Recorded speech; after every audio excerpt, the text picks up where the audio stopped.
ಹೇ ನಮಸ್ಕಾರ ಸಿಂದಗಿ ಮಂದಿ. ಮೊನ್ನೆ ವಿಡಿಯೋದಾಗ ಒಂದು ಲ್ಯಾಪ್ಟಾಪ್ ಬಿಟ್ಟಿದ್ದು ಆಫರ್ ಅದ ತಳಿ. ಇವತ್ತೊಬ್ರು ಕಸ್ಟಮರ್ ಲ್ಯಾಪ್ಟಾಪ್ ತೊಗೊಳಕ್ಕೆ ಬಂದಿದ್ರು. ಬರ್ರಿ ಅವ್ರಿಗೆ ಕೇಳಮ್ಮ ಇದ್ರ ಬಗ್ಗೆ ಏನು ಹೇಳ್ತಾರತ್ತ. ಅಣ್ಣ ನಂಬಲ್ಲಿ ಲ್ಯಾಪ್ಟಾಪ್ ತಂದ್ರಲ್ಲ ನಿಮ್ಗೆ ಹೆಂಗೆ ಅನ್ನಿಸ್ತು? ಲ್ಯಾಪ್ಟಾಪ್ ಒಳ್ಳೆ ಚೆನ್ನಾಗೈತಿ. ಬೇರೆ ಕಡೆ ಕೇಳಿದ್ದು ಇಲ್ಲಿ ಹೆಂಗೆ ಬೆಸ್ಟ್ ಆಫರ್ ಸಿಗಲಿಲ್ಲ ನಮಗೆ. ಲ್ಯಾಪ್ಟಾಪ್ನು ಬೆಸ್ಟ್ ಐತಿ. ಇದೇ ಲ್ಯಾಪ್ಟಾಪ್ ಜಾಸ್ತಿ ದುಡ್ಡು ಹೇಳಿದ್ರೆ ನಮಗೆ ಇಲ್ಲಿ ಬೆಸ್ಟ್ ಸಿಕ್ತು. ಒಳ್ಳೆ ಲ್ಯಾಪ್ಟಾಪ್ ಸಿಕ್ತು. ನಿಮ್ಗೆ ಹೆಂಗೆ ಗೊತ್ತಾಯ್ತು ಅಣ್ಣ ಇದು ಅಂಗಡಿ? ಇನ್ಸ್ಟಾಗ್ರಾಮ್ದಾಗ ನೋಡಿದ್ವಿ, ಆಮೇಲೆ ವಿಸಿಟ್ ಮಾಡಿದ್ವಿ, ಇಲ್ಲಿ ಬಂದಿದ್ದು ಗೊತ್ತಾಯ್ತು ಒಳ್ಳೆ ಚೆನ್ನಾಗಿದೆ. ನಿಮ್ಗೆ ಪ್ರೈಸ್ ಅದು ಹೆಂಗೆ ಅನ್ನಿಸ್ತು? ಬೆಸ್ಟ್ ಅನ್ನಿಸ್ತು. ಭಾರಿ ಬೇರೆ ಕಡೆ ಕೇಳಿದ್ವಿ ನಾವೆಲ್ಲ, ಹುಬ್ಬಳ್ಳಿ ಆ ಕಡೆ ರೇಟ್ ಈ ಥರ ಲ್ಯಾಪ್ಟಾಪಿಗೆ ರೇಟ್ ಜಾಸ್ತಿ ಹೇಳಿದ್ರು. ಇಲ್ಲಿ ಬಂದಿದ್ದು ನಮ್ಗೆ ಅಲ್ಲಿ ಭಾಳ ಡಿಫ್ರೆನ್ಸ್ ಅನ್ನಿಸ್ತು. ಮತ್ತು ಇದ್ರ ಜೊತೆ ಆಫರ್ಗಳು ಹೆಂಗೆ? ಕೀಬೋರ್ಡ್ ಮೋಸ ಫ್ರೀಯಾಗಿ ಕೊಟ್ಟಿದ್ದಾರೆ. ಭಾಳ ಖುಷಿ ಆಯಿತು. ಥ್ಯಾಂಕ್ಸ್.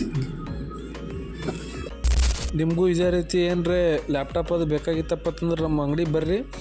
ಇದ್ರಾಗ ಮತ್ತು ಆಫರ್ಸ್ಗಳು ಇರ್ತಾವೆ, ಕೀಬೋರ್ಡ, ಮೌಸ, ಅಡ್ಯಾಪ್ಟರ. ಇನ್ನೊಂದು ಏನಪ್ಪ ಅಂದ್ರೆ ನಮ್ಮ ಇನ್ಸ್ಟಾಗ್ರಾಮ್ ಐ ಡಿ ಯಾರು ಫಾಲೋ ಮಾಡೋದು ಬರ್ತೀರಿ ಅವರಿಗೆ ಇನ್ನೊಂದು ಸ್ವಲ್ಪ ಆಫರ್ಸ್ಗಳು ಮತ್ತು ಸ್ವಲ್ಪ ಡಿಸ್ಕೌಂಟ್ ಮಾಡಿ ಕೊಡ್ತದತ್ತ.